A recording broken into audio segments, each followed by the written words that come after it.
Rootwork fam, peace and blessing. This is Derek Raccoon Moore. And, the other day I went ahead and I came across this book called Juke Joints, Jazz Clubs, and Juice by Tony Tipton Martin. And in this book, I got confirmation of what we've been talking about for the longest. For those of you who were born and raised in the North like I was, we don't too much know about juke joints. But a juke joint was an informal, kind of like an informal bar or an informal nightclub that a lot of Black people would go to back in, we're talking like early 1900s. I think it might be even a little bit earlier than that. But they're basically, like I said, they were little informal nightclubs, informal bars that people would go to. If you ever watched the movie, the original movie, I haven't seen the new one, but if you ever watched the original movie, The Color Purple, remember the character, I believe his name was Harpo? He was the one that went ahead and he wanted to open up a juke joint, or he had a juke joint. And let's see, what else? The character, I believe her name was Suge Avery, that was her, okay? She sung in juke joints, right? And that's why she was all famous. Now, what I find interesting about juke joints and what I found interesting about this book is that the term juke joint or juke is believed to come from West African word, which is called, the West African word, I believe, is juga, okay? And juga means disorderly, okay? Means wicked.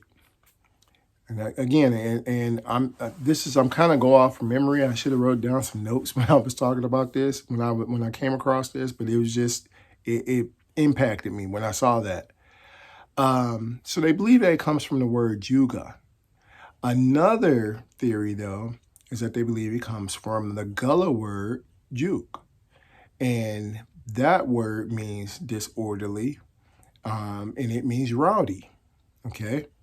Now, if you go back and you think of juke joints as being a bar, an informal bar, created by Black people. And I'm trying to think, what's that movie? The movie Eve's Bayou. Remember Samuel Jackson's character, he would go get his whiskey. He was in Louisiana, I believe, right? And he would go get his whiskey. He would go to the juke joints. And if you haven't seen the movie East Bayou, spoiler alert, okay, he basically gets killed because of him going ahead and frequenting the juke joints, which a lot of stuff took place, all right? Now, again, what I find interesting about this, and this is where my ancestors and spirit guides, they're coming in and they showing me stuff. What I find interesting is that those of you who were born and raised in the church, you know what I mean by this, especially if you're born and raised in the apostolic and Kojic churches.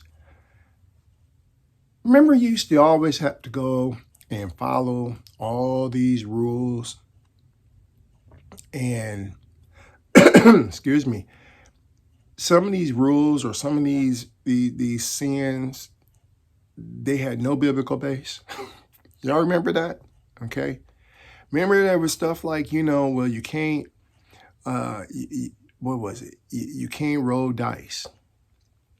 You can't play with cards, Women can't wear open toe shoes,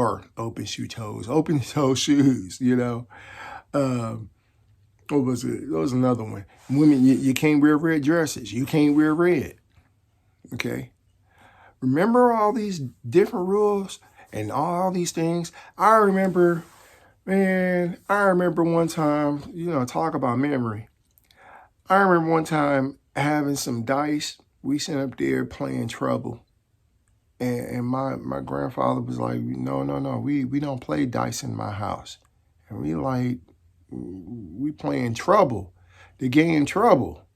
No, that's too close to gambling. Okay? All these rules which we were saying back in the day, and now, you know, it makes sense now. But I mean, when we were saying back in the day, it was like, golly, these is backward. Well, they came from them observing the culture of a juke joint. Okay? And like I said, in East Bayou, remember Sam Jackson's character, he died. Because he kept messing, you know, they thought he was messing around, or I believe he was messing around in the juke joints. Okay? So, where do we hear the term hoodoo? Where was the first time you heard the term hoodoo? Somebody reported it to us. Somebody told us. It was, and the interesting thing is, it was somebody outside of our culture who told us, hey, that's hoodoo. Where did we hear that term from? Where did they hear that term from? They heard that term from blues singers who sung about it in their blues music, which was sung at Juke Joints. That's where it comes from. Okay? The reason why we, those of us, you know, like, you know, which I've mentioned before, because I've talked to families all over, but those of us who've never heard the word hoodoo, the reason why we never heard the word hoodoo was because we grew up in the church and it was not practiced. They didn't practice hoodoo. Okay? Now, what did they practice? Okay? What did our ancestors practice? If they didn't practice hoodoo, what did they practice? Okay? Well, that's when I went ahead and I'm looking and I'm trying my best to figure it out. And finally, I was like, you know, you know, put my hands down. I'm like, okay, all right. I guess this I need y'all help. Okay, talk to the ancestors. I went ahead and talked to my ancestors and my spirit guides. I'm at my altar and I'm like, y'all need to show me what's going on. What you trying to tell me? And I was led to see. I was reminded rather of Frederick Douglass's autobiography. And in his autobiography, he says one day when he was, you know, when he was young, he ran away from the farm he was at. And he only returned back to the farm that he was enslaved at, mainly because he was cold and he was hungry and he was tired of, you know, for the most part, you know, living in fear out there in the woods and stuff, you know, trying to find, you know, away from the farm that he was enslaved at. And he's like, you know, that's the only reason why he returned back. That's the only reason why he was going back to the plant. You know, I keep wanting to call it plantation, but he was going back to the farm that he was enslaved on. And he said he went ahead and he came across Sandy Jenkins, who was a genuine African conjurer. And he said Sandy Jenkins went ahead and he gave him a root. And he said, no white man will beat you ever again. Okay. Frederick Douglass said when he returned, he said the first day he saw Mr. Cove or Mr. Covey, the slave beater, you know, the slave breaker. And he said Mr. Covey went in here and he was nice to him when he came back. And he said, Frederick Douglass, you know, he said he started thinking, he was like, okay, I don't know if this is the root or if this is just, you know, maybe it's because it's Sunday that Mr. Covey ain't doing nothing. You know, he's cordial. He's nice. He said, but the next day, I guess Mr. Covey got back on his game. And Frederick Douglass said that he said he went ahead and he beat him. And he said it got to the point that, you know, he said he drew blood. And he said it was on that day, the slave became a man. And it's in that part right there that you see that this is what our tradition dealt with. Okay, that was truly empowering. But the part that I want to focus on, the part that I want to, bring your attention back to, is that Frederick Douglass says that Sandy Jenkins, the man that gave him the root, he was a genuine African conjurer. And he practiced a religion which had no name. Okay? That part about having no name is echoed throughout our culture, which explains the reason why our family never called it that. They didn't have a name for it. Okay? When the elders were going by and anointing all the benches, all the pews in the church, they didn't have a name for what they was doing. When they went in here and they laid hands, they didn't have a name for what they were doing. But they never called it hoodoo. Okay? So again, I asked, okay, so what's the difference? What's the difference between this thing they call hoodoo and conjuring root work? What's the difference? Well, that's when it was shown. I was reminded. Remember Bishop C.H. Mason? Remember they show pictures of him? He's in front of all these curious items. Okay? Yet he's a bishop. He's a founder of the Kojic Church.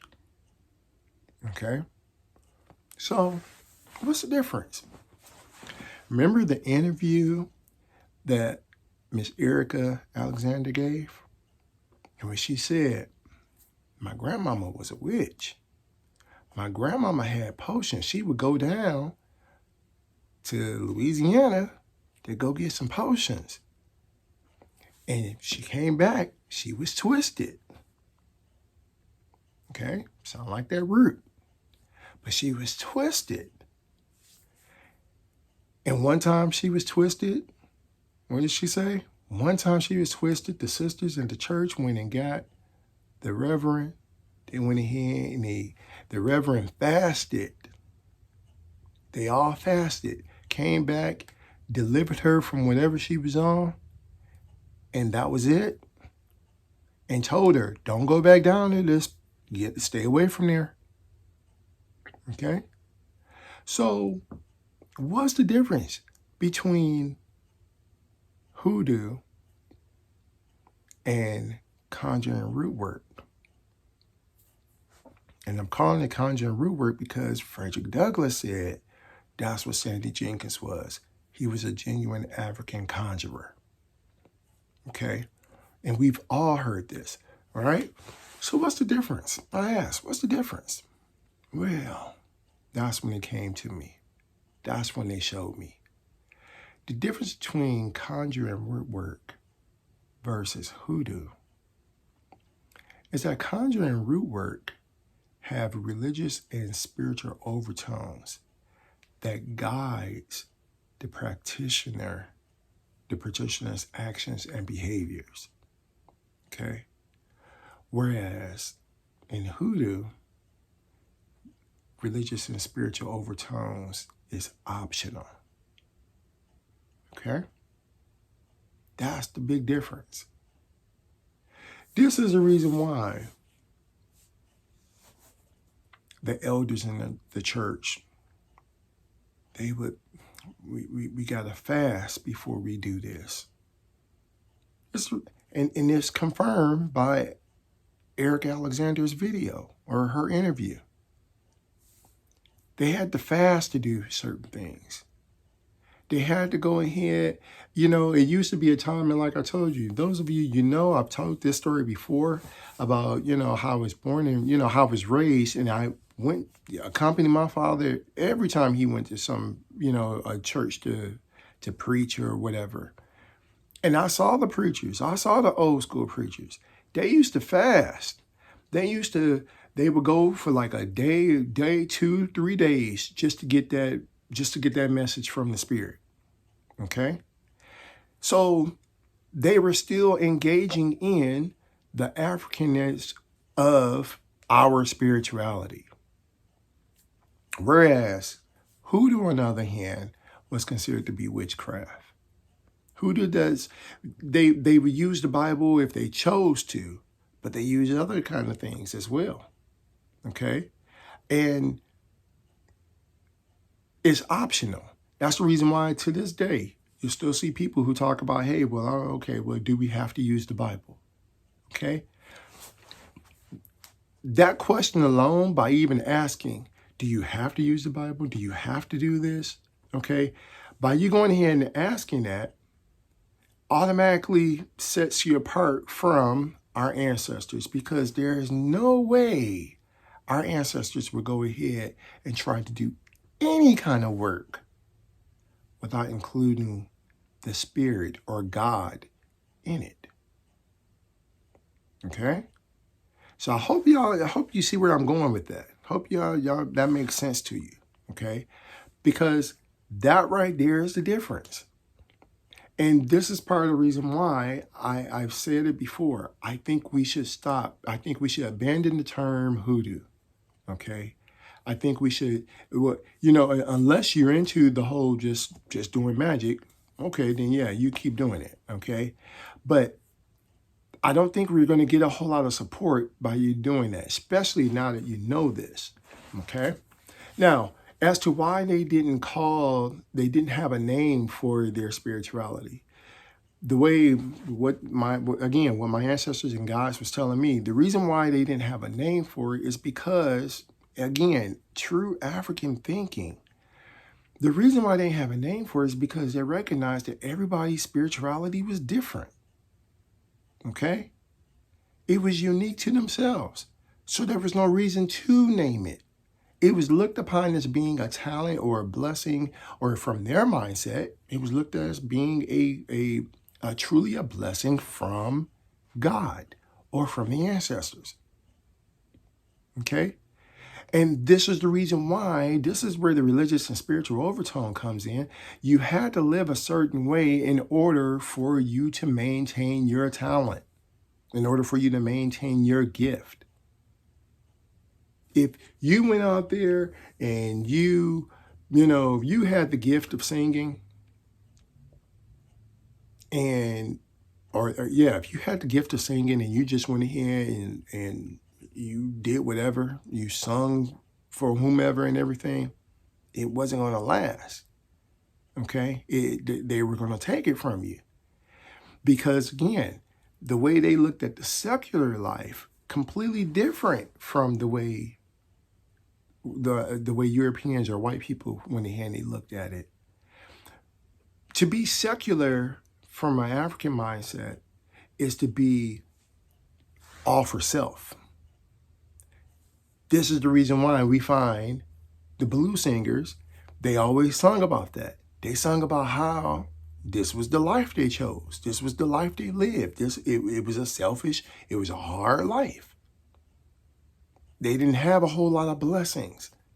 You'll always hear, you ought to go back and you need to listen to, watch some of the documentaries of some of the blues singers and some of the entertainers back then. Watch their autobiographies or read their autobiographies or watch the documentaries about it. Okay. One of my favorite